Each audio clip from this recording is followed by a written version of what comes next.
we have reached new heights of self-destruction in Britain. Oh, yeah. I thought we'd go and look at the latest data on immigration.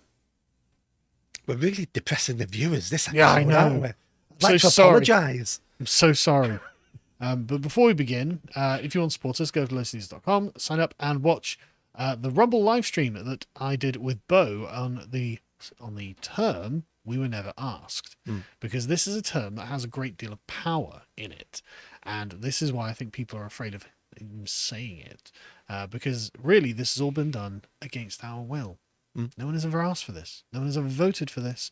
It's always been the opposite, in fact. People have voted against it, and yet here we are. So the 2021 census revealed to us that about 75% of the people in England and Wales are English and Welsh. So 25% of the people in England and Wales are not English and Welsh.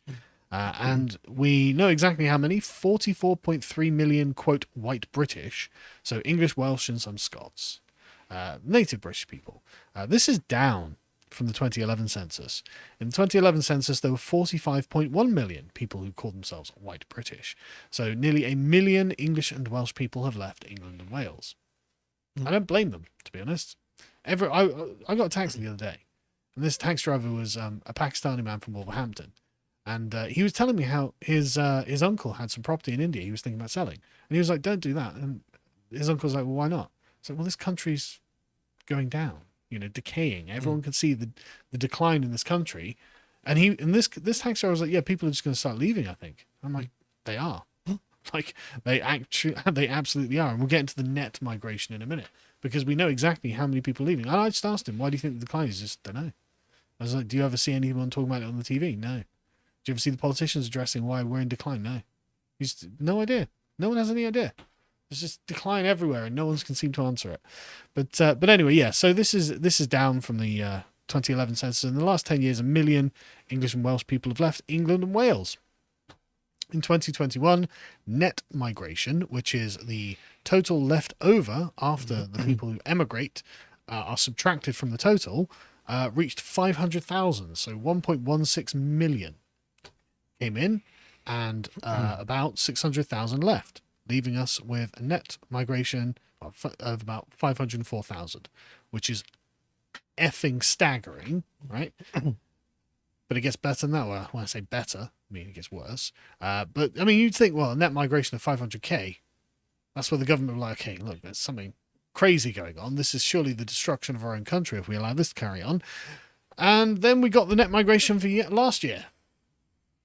Yep. Another 100,000. Another record high. How wonderful. New heights.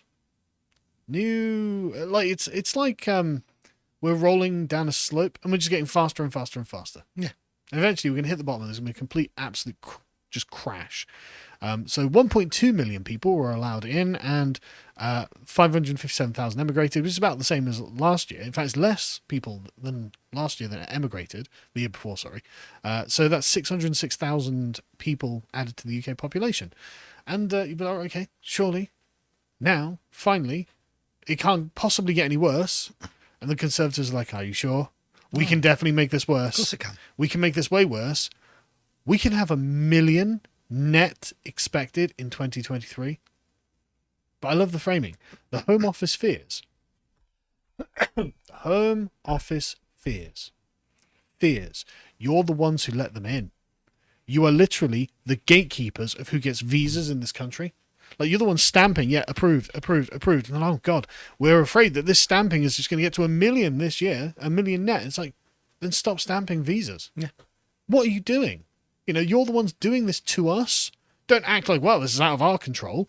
You're the ones in charge. I mean, they literally say they fear that it's going to be 997,000 people net this year, right? And of course, this is non-EU migration as well.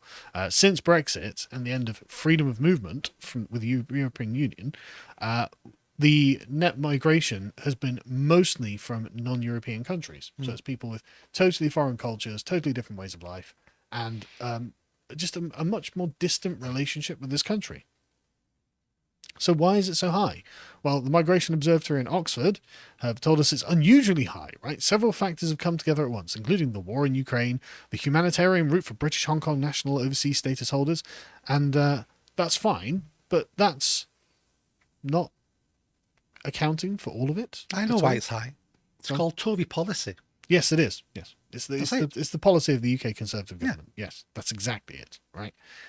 Increases in temporary work and study migration post-pandemic have contributed to net migration in the short run, although most are expected to leave the UK in a few years. Yeah, I'm sure they totally will. And so, yeah, this is what they're saying there.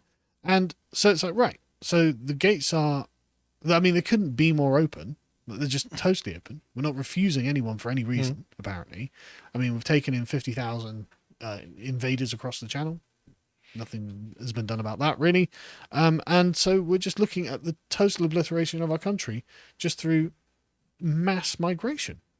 This is why the country is in decline. This is why everyone can see the country is declining. Services can't afford this. We've got to pay for all of this. These people who did not pay for any of the services are using the services. They're using the trains. They're using the roads. They're using the NHS. They're claiming benefits. They're doing these things. And you, the taxpayer, has to pay for all of this. And they have never paid taxes in this country because they literally didn't live here. So they can claim something they haven't paid for, and every year it's another 500,000, 600,000, a million. And so eventually this is just going to collapse. This is the source of the degradation. It is mathematically impossible for this to carry on. It is mathematically impossible that they could have paid in even if they'd wanted to. You know, it's just not possible, and we have to be honest about this. But don't worry, the Conservatives are on the case.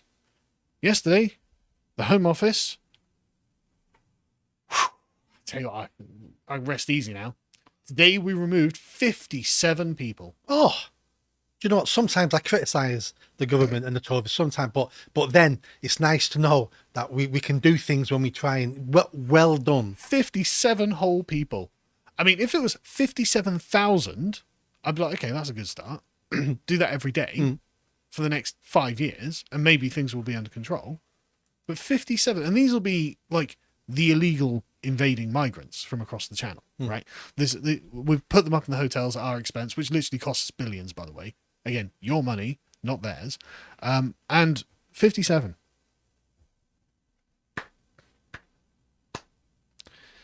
So why are the Conservatives committed to destroying England? That's the question. And the answer is money. They're doing it for money, or what they think is money. Actually, it's not really money. It's really an abstraction on a graph of what they think money is. They're doing it because they think they're avoiding a recession. The UK economy is expected to avoid a recession this year, the International Monetary Fund has said, because it was expected would contract by 0.3%, but instead it's grown by 0.4%. Right, so millions of migrants in, 0.4% growth. Lowest growth in all of Europe. Millions of migrants, like Poland isn't taking millions of migrants, as Callum points out, as you'll see in a weekend segment coming up about this. Like Poland isn't taking it, and they've got higher growth than us, so what's going on? What's going on indeed? So this is just the way the Conservatives look at the economy in general. More people equals economic growth. And it's like, yeah, but the return on this gets lower and lower and lower until eventually there will not be economic growth because people are getting poorer and poorer and poorer and poorer and everything is collapsing around us. This is actually the slow road to destruction. They're still... problem with the Tories is the one-dimensional. All they look at is the economy. And that might have been fine, 40, 50 years ago. It was fine when Thatcher was here because that was our big problem. We have so many more problems now, and just looking at the economy is creating so many more problems that they're not going to fix because those politicians, and I've worked this out many years ago, since we've had career politicians, all they worry about is the next election. So they're looking at short-termism all the time. Short-termism, good economy, or economy didn't go into recession. That's great for them. But that's such a ridiculous metric, right? Yes. It's like, look, the GDP didn't go down. It's like, okay, but everyone's wages is going down every second of every day. Everyone's wages. And so it doesn't matter if the GDP, if everyone's wages go down by 5%, but you add in 10% more people, Economic growth. No, that's not economic growth. That's called reducing us to serfdom. That's called slavery. But then what is this doing to England generally as a country, right? I mean, Callum was nosing around through the census maps. He's found multiple neighbourhoods in London that are just 0% British. No English people in them, no Welsh people, no Scottish people, just totally foreigners. I mean, London itself, 40% first generation immigrant, 37% English. So what are we doing? Just totally hollowing out our own civilization for 0.4% GDP growth. My city of Manchester, when the census came out, a third of all the inhabitants of Manchester were born abroad.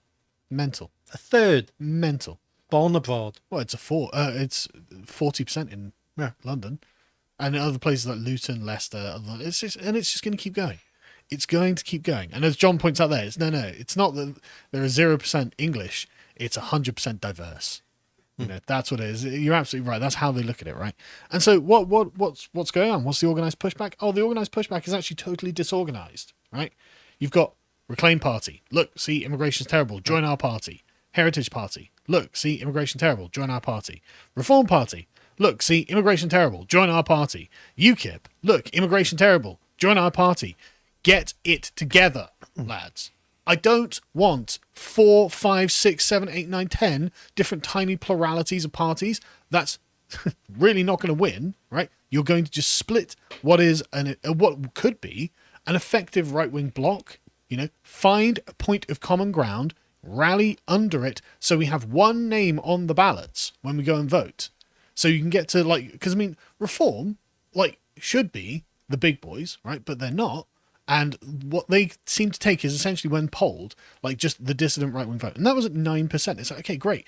Why can't we have a full spectrum, like, of people who are all on the same team? So we've got one thing to vote for, and we can get that up to 10, 12, 14, and we can really start pushing this and hopefully actually upend the Conservatives.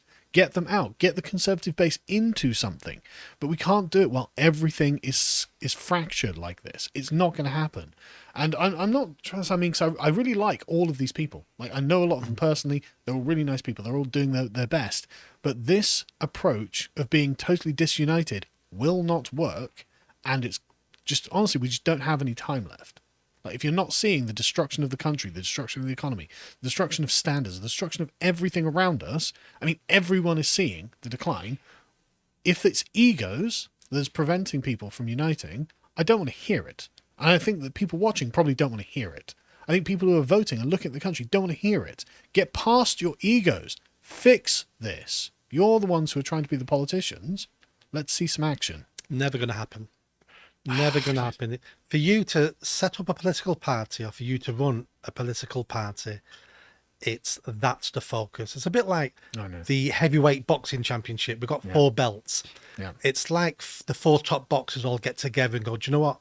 We're not going to fight each other to unify all the belts. Let's all just keep a belt each, and we're all going to be nice. What we're waiting for is someone to turn up, like a Thatcher, someone for the day, for now, who will take this on. We can't. These parties will not merge, will not work with each other to a great extent. We're just waiting for the Messiah. But that's the thing. I'm not expecting a Messiah, but like small scale, like incremental change is absolutely possible, but not while everyone is disunited like this. And I know I sound angry because I am angry, right? And it's not that, like I said, it's not the fault. I like all of these people. I met all of these people. You know, I'm friends with a lot of these people, and it's just, and a lot of them are like, yeah, we'd like to work together. It's like, okay, well then start something. Like actually start, you know, a united party. You know, the United Patriots or something. I don't know. You know, bring these people in. Like, give them positions. That, you know, I don't want people to be like, well, I'm going to lose everything. Because I'm sure that's what they're thinking. I'll lose them. No, give them positions in the United Patriot Party. You know, whatever it is. Just do something. You know, do something for the love of God. Anyway.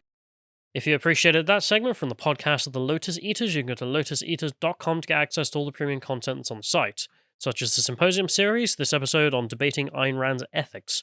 If you'd like to find out what else being put out, you can follow on Getter at lotuseaters_com on Getter. Thank you and goodbye.